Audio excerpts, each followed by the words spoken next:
Sanskrit CTET के लिए बहुत इम्पोर्टेंट पॉइंट है, लेकिन ये एक चीज़ ध्यान रखिएगा, मेरी बात को समझिएगा।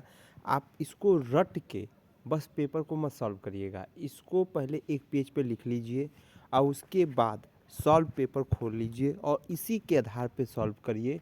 आप देखिएगा 2 से 3 पेपर पर सॉल्व करिए, देखिए आपके संस्कृत 20 प्लस 25 तक पहुंच जाएगा। तो चलेंगे, पहले पॉजिटिव वर्ड मातृभाषा शिक्षणस्य। जब भी संस्कृत को या किसी भाषा को पढ़ाया जाता है तो मातृभाषा से जोड़ के पढ़ाया जाता है। अवसर प्रदानम, कोई भी भाषा है वहाँ पे अवसर जरूर देना चाहिए, या बालक हो या अध्यापक हो या परिवार हो। अर्थावोधनम, जो भी चीज़ बताया जाए, जो भी चीज़ें समझाया जाए, वो बच्चे को अर्थ उसका समझ में आ जाए। भाषा प्रचार्य वातावरणम, जो भी भाषा बोली जा रही है उसका वातावरण उस भाषा के अनुरूप होना चाहिए। जीवनीय संबंध स्थापनम, जीवन से संबंध को स्थापित करके बताना चाहिए। ज्ञानस्य विद्यालय वही, देखिएगा ज्ञानस्य विद्यालय वही, जैसे आप विद्यालय में गए, इसको बात को समझिएगा। जैसे विद्यालय में आप गए तो विद्यालय में एक संस्कृत पाठशाला होता है, उसमें जब जाते हैं तो संस्कृत पे बहुत ज़्यादा बल दिया जाता है, क्योंकि वहाँ का वातावरण, वहाँ का ज्ञान कहीं ना कहीं संस्कृत से जुड़ा होता है। जब हम क्या नाम है, प्राइमरी पाठशाला में जाते हैं तो वहाँ का वातावरण वहाँ के भाषा के अनुरूप जुड़ा होता है। तो जब हम संस्कृत की बात करते हैं तो वहाँ का ज्ञान उसी के अनुरूप जुड़ा होता है। बहुभाषिकता, एक ही बालक कई भाषाओं का ज्ञान हो जाना, संस्कृत भी होना, हिंदी भी होना और अंग्रेजी भी होना।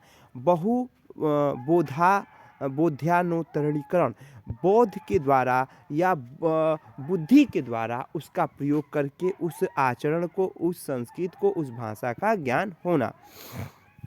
छात्रयान सृजनात्मकता विकास, छात्र का सृजनात्मक, जो छात्र वो सृजनशील हो, वह अच्छा बालक हो, उसका बुद्धि और विवेक भी बहुत सृजनशील हो।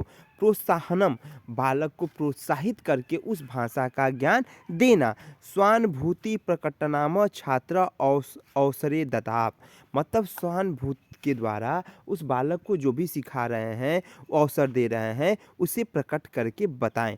परस्पर विचार विमर्श, जैसे हम अध्यापक हैं, आप बच्चे हैं, तो विचार विमर्श करके उस चीज़ को या उसका अर्थ को बताने का प्रयास किया जाए।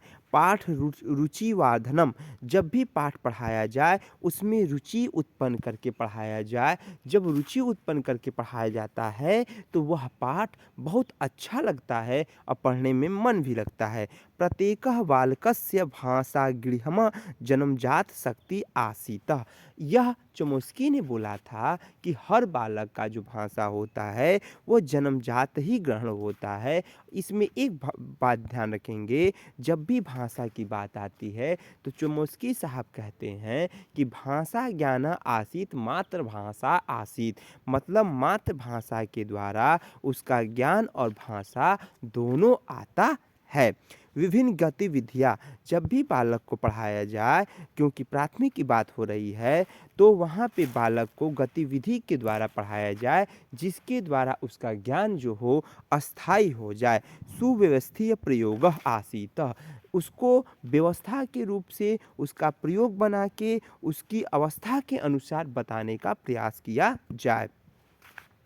समाजस्य भावस्य, सामाजिक अवस्थाओं के द्वारा, सामाजिक परिवेश के द्वारा बताया जाए। वंडूरा साहब के अनुसार है यह। सामाजिक भावस्य सामाजिक संवाद आसीत, सामाजिक भाव विनिमय, यह सब वंडूरा साहब के द्वारा है। और यह कहे थे कि जब वह सामाजिक रूप से होगा, जब वह अवस्था रूप से होगा, जब उसकी सामाजिक रूप से, संस्कृति रूप से जब बात होगा, तो वहाँ पे वह अपने चीज़ों को क्या करता है, आसीत करता है, वह चीज़ों को समझता है। एक पॉइंट और ध्यान रखेंगे, जब संस्कार और सामाजिकता आ जाती है वहाँ पे वाइगोस्की साहब आ जाते हैं, और जब सामाजिकता अधिगम आसीत आता है वहाँ वंडूरा साहब आते हैं। छात्र स्वानुभाव धारणे, अपने अनुभव के द्वारा छात्र उसको अपने को धारण करेगा। जब अनुभव होगा तभी वह विवेक से या उस चीज़ों से समझेगा। स्वपदानुगुणनमः, स्वयं से पढ़ना। देखो स्व मतलब स्वतः, बस इतने पकड़िए। स्वतः जब किसी चीज़ को पढ़ेगा या स्वतः उस ज्ञान को ग्रहण करेगा तो वहाँ पे उसका ज्ञान अस्थायी हो जाएगा। रचनात्मक कक्षा, मतलब जब भी कक्षा में हो वो रचनात्मकता केंद्र से या बाल केंद्र के द्वारा शिक्षा बताया जाए या छात्र केंद्रीय आसीत, वह शिक्षा अस्थायी आसीत। त्रुटिनमः महत्वपूर्ण। देखिए त्रुटि से ज्ञान आसीत जो होती है वह ज्ञान क्या होता है, वह हमेशा अस्थायी होता है। तो त्रुटिनामः दंड ना आसीत, मतलब त्रुटि से दंड नहीं देना है।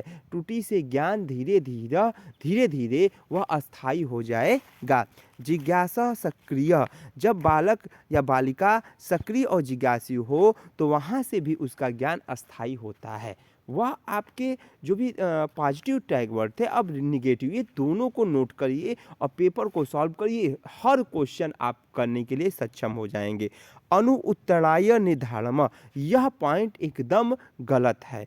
अब मतलब क्या है इसमें कि जब बालक आ रहा है तो वो उत्तीर्ण नहीं होने आ रहा है विद्यालय में। क्या बालक आएगा तो देखिए पहला चीज़ ये ध्यान रखिए, जहाँ पे कह देगा अंक आसीत, अणुतः आसीत, विद्यालय शिक्षा आसीत, मतलब बस विद्यालय में शिक्षा मिलती है। अनुउत्तीर्ण के लिए विद्यार्थी आता है, यह सब निगेटिव टैग वर्ड है, यह ऑप्शन गलत होगा। अलंकारिक भाषा प्रयोग, यह भी गलत है बेटा। भाषा हमेशा अलंकार का प्रयोग करके ही नहीं बोली जाती है।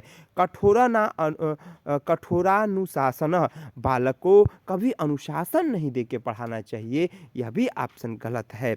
विधि संबद्ध सूत्राण विधि, जो भी चीज़ें पढ़ाएं सूत्रों को याद करा के या सूत्रों के विधि के द्वारा पढ़ाया जाए, यह भी ऑप्शन गलत है। बच्चों को इस दबाव से मुक्त करके पढ़ाना है। यादस्य करोति या निगमन स्मरण, यह भी पॉइंट कह रहा है कि नियम को याद करा के या कंठस्थ करा के कराया जाए, यह भी गलत है। विख्यान व्याकरण हतोस्ताह, यह भी ऑप्शन गलत होगा। बस व्याकरण का प्रयोग करके व्याख्यान करके या बालक को हतो उत्साहित करके पढ़ाना चाहिए, यह ऑप्शन एकदम आपके गलत हैं।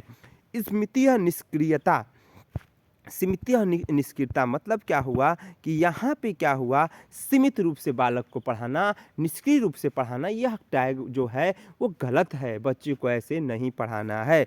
लैंगिक असमानता, लैंगिक का भेदभाव करके बालक को पढ़ाना कि बालक संस्कृत में ज़्यादा तेज होंगे, बालिका संस्कृत में कमज़ोर होगी, यह भी ऑप्शन गलत होगा।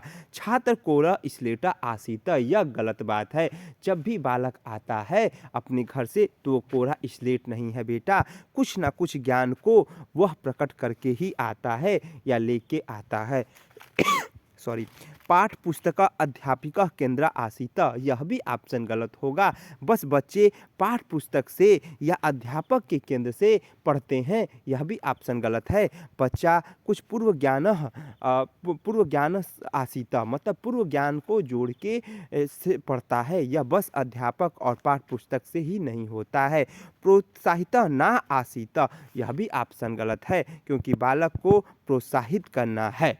तो यह पॉइंट मुझे लगता है कि आप लोग को समझ में आ गया होगा। 1 से 2 बार देखिए, लगभग एकदम क्लियर हो जाएगा। मैंने चीज़ों को समझ के उसको